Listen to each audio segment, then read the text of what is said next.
ორივე შემთხვევაში შეიძლება მივუთითოთ დამატებითი ინფორმაცია საძიებელი ობიექტის შესახებ. აქ შეიძლება ჩავწეროთ სიტყვა ან ფრაზა, რომელიც დამახასიათებელია ჩვენი საძიებელი ფაილისათვის. მაგალითად, ეს იყოს სიტყვა დაბრუნება. აქ კი შეიძლება მივუთითოთ პაპკა ან დისკო მატარებელი, თუ კი ვიცით დაახლოებით მაინც სად წერია ჩვენი ობიექტი. ასევე შეიძლება გამოვიყენოთ browse კლავიშაც. მაგალითად, მოვძებნოთ ჩვენი ობიექტი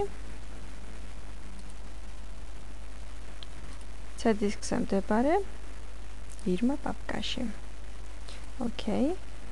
თქვათ არ ვიცით სახელი და search. ერთი ასეთი ფაილი უკვე იპოვა, ამიტომ შევაჩეროთ ძებნის პროცესი და ვნახოთ ეს ფაილი. ეს ფაილი არის requiem. და მართლაც ამ ფაილში ნახსენებია სიტყვა დაბრუნება.